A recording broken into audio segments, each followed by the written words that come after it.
Hello and welcome to this electrical principles training video. In a previous video, we looked at what happens when we connect a coil to a DC circuit and then how it changes when it's connected to an AC circuit. And we took various readings of voltage and current from that. What we're going to do in this video is we're going to bring the camera in and we're going to use those values that we recorded in order to calculate lots and lots of different things about the coil that we connected into the circuit. So we'll bring the camera in, we'll remind ourselves what those values were, and then we'll carry out those calculations. So as we said in the introduction, in a previous video in this series, we took down just a few readings from those two circuits that we used. We took down the value of the DC voltage, which was 15.5 volts. We took down the voltage of the AC circuit, and if you remember, we tuned these values so that we ended up with them being equal. So we had 15.5 volts RMS for the AC voltage. We then measured the DC current, which came out at 132 milliamps. And then we moved the coil onto the AC circuit and we measured the AC current, which came out at 33.6 milliamps. Okay.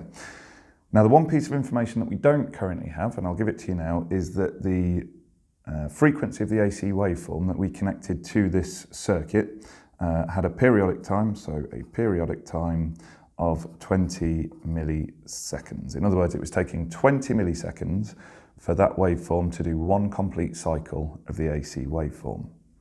Now it's incredible to think that just from these values, we are going to be able to calculate so much information about that coil that we used on that job in the previous video. We're going to be able to calculate its resistance, its impedance, its inductive reactance. We'll be able to calculate the inductance of the coil, the power factor of the coil, the phase angle, and also the capacitance of the capacitor that would be needed to correct the power factor in this circuit. So an awful lot of information can be got from just these few numbers. So first things first, let's figure out how we can calculate the resistance of the coil. Okay, so how can we calculate the resistance of the coil? Well, of course, we know that in a DC circuit, Ohm's law states that I is equal to V over R. Now what we're going to do is we're going to transpose this formula, and in order to do that, we need to do this in a couple of stages. So first of all, we will multiply both sides by R, so we end up with, if we times both sides by R, this side becomes I times R, and if we times this side by R and then divide it by R, we end up with just V by itself. And then if we want to say, therefore, if I want the R by itself, I need to do the opposite of timesing by I, which is to divide both sides by I, so I end up with R is equal to V divided by I. Now, the only thing that we just need to be a little bit careful about here is we need to make sure that we're using the right voltage and the right current. So we're going to be a little bit more specific here, and we're going to say that R is equal to the DC voltage divided by the DC current. And that's going to tell us what resistance the coil has. So let's just think about that. If I do the DC voltage, 15.5 volts, divided by the DC current, which was 132 milliamps. So there's two ways we could do that. We could put that as 0.132, or we can do it 132 times 10 to the minus 3. So we could either just divide this number by 1,000 to turn it into amps, or we can tack on the times 10 to the minus 3. So let's put that into our calculator. 15.5 divided by 132 times 10 to the power of minus 3, to the power of minus 3, which gives us 117.42, and of course this is in ohms, so we've got 117.42 ohms like that. So that coil has a resistance of 117.42 ohms. Now we can actually check that by bringing our circuit back in, and as you can see here, we've got the coil that we used in the previous video. So I'm going to set up my Mega Avo 835 to measure the resistance of the coil. I've just taken the coil out of the circuit, basically so we can just see that the circuit isn't making any difference to our readings. We're just going to purely measure the resistance of the coil by itself. So there's one lead connected, and there's the other lead connected. And now what we're going to do is we're going to measure the resistance across this coil. So just let it do its auto-ranging thing, and you can see there we're coming out at about 114 ohms. It says 0.114 because it's measuring in kilo ohms currently. So if we multiply that number by 1,000, we end up with 114 ohms, which is very, very close to the value of 117.42 ohms that we calculated that it would be. So we're really happy with that reading, and it proves that the maths actually does work. The reason there might be that slight difference there, maybe some tolerance within the equipment, maybe the fact that the coil got a little bit warm while we were doing the test, which would affect its resistance. Those things might be the reason why this value is a little bit higher than we've actually measured there. Now the next thing we're going to do is we're going to measure the impedance of the coil. So we'll measure the impedance of the coil. So to calculate the impedance of the coil, we're simply going to reuse Ohm's law. In fact, we're going to use this exact same formula that we used last time. But here we were calculating the resistance, which is the opposition to current flow in a DC circuit. What we're going to look at in this case is we're going to look at the impedance. So we replace R with Z, because Z is the total opposition to current flow in an AC circuit. And we're going to put in here, instead we're going to use V AC, so the AC voltage divided by the AC current. So that's what we're going to use here. So we're going to say that 15.5 divided by 33.6 milliamps, so that's 33.6 times 10 to the minus 3. We're going to figure out what the impedance of the coil is when we connected it to our AC circuit. So 15.5 divided by 33.6, and then we just press the times 10 to the button minus 3. So this number that it puts in after the times 10 is the power that we're raising that 10 to. And again, it's exactly the same as dividing this number by 1,000. So we end up with 461.3 milliamps. So we'll write that down. 461.3, we'll leave that there. Ohms it is, not milliamps, I beg your pardon. So 461.3 ohms.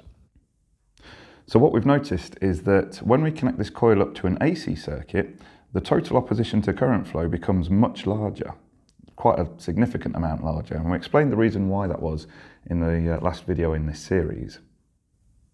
So now we know the total opposition to current flow in the AC circuit, we can now use that to figure out what the inductive reactance of the coil will be. So let's try and figure that out now. So we're going to try and figure out what is the inductive reactance of the coil. So the inductive reactance. And the way that we're going to do that is we are going to start off by remembering our formula from Pythagoras, which is that the impedance squared in an AC circuit is equal to the resistance squared plus the inductive reactance squared. Now, we're not interested in finding Z squared, we're interested in finding XL squared. So what we've got to do is get rid of this R squared first of all. Now, at the minute we are adding R squared, not because of this plus symbol, but because there's a little missing plus symbol here, one of our little ghost symbols. So the opposite of adding R squared is to subtract R squared. Now, just this week, a learner asked me, does it matter which side the subject goes on? And the answer is mathematically no, it makes no difference to the answer. But it's quite nice from a kind of convention point of view to have the subject on the left-hand side. So let's just transpose the formula. So we end up with Z squared minus R squared from both sides. And if we subtract R squared from this side, we're just left with XL squared. And then, of course, we're not interested in finding XL squared. We're interested in finding XL by itself. So what we need to do is the opposite of squaring, which is square rooting. So we are going to say that is equal to Z squared minus R squared, and then square rooted is the same as XL.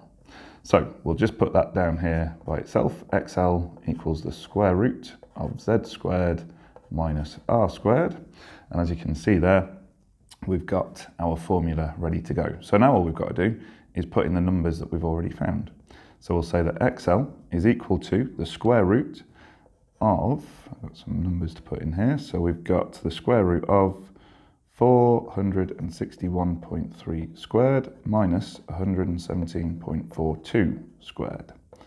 So let's put that into the calculator and see what our inductive reactance is. The square root of 461.3 squared, take away 117.42 squared, is equal to 446.1 ohms. 446.1 ohms. So the reactive part of that coil offers an opposition to current flow equal to 446.1 ohms. So we've got that value in place now, and now we can use that to figure out some more information about our coil. So the next thing we can figure out is the inductance of the coil. So now we can find the inductance of the coil. Remember, this is just the quality of how good a coil is at inducing a current either back in itself or into another coil. So we will hopefully remember from previous videos in this series that the inductive reactance of a coil is equal to 2 times pi times the frequency of the circuit times by L. So L being the inductance of the coil. Now, before we go through this part of transposing this formula, what we need to think about is, do we have all the information here? Well, we've got XL, so that's great. 2 pi will always be the same, that's a mathematical constant. Do we know the frequency of this circuit? Well, no, we don't. Do we know the inductance of the coil? That's what we're trying to find. So we're missing this piece of information. But if you remember from the start of the video, we said that the periodic time of the circuit of the AC supply was 20 milliseconds. Now the frequency is how many times a complete cycle is completed in the space of 1 second. So what that means is we basically need to know how many of these cycles are there in the space of 1 second. If it takes 20 milliseconds to do one cycle, which is what the periodic time is, how many of these are there in 1 second? So that leads us to quite a nice, neat situation where we can say that the frequency of an AC supply is equal to 1, effectively 1 second, divided by whatever the periodic time is. So we can put that in here, 1 divided by 20, now bear in mind it's milliseconds, so we're going to do times 10 to the minus 3, which is the same as dividing by 1,000. So we put that into our calculator now, 1 over 20 times 10 to the minus 3.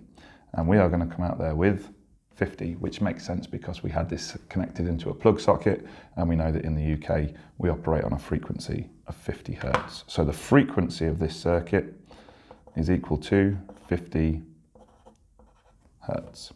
So now we've got the value we can put in here. So we know this, we know this, we know this, we don't know this, so we're going to transpose the formula to make L the subject. Now people sometimes get a little bit confused when they're doing more than one transposition within a formula. The easy way to look at this is look at L, that's what we're trying to find, and then what are we doing to L? Well, we're multiplying L by this whole chunk here, just by everything that we've got right there. So then we just ask ourselves, well, what's the opposite of timesing by that big chunk? Well, surely it's to divide by that big chunk, whatever's in there. So that leads us to the conclusion that we divide both sides by that big chunk, 2 pi f. And if we divide this side by that big chunk, it just vanishes and we're left with L by itself. So again, let's put L into the subject on the left-hand side, just because that's how most people are comfortable with formulas finishing up.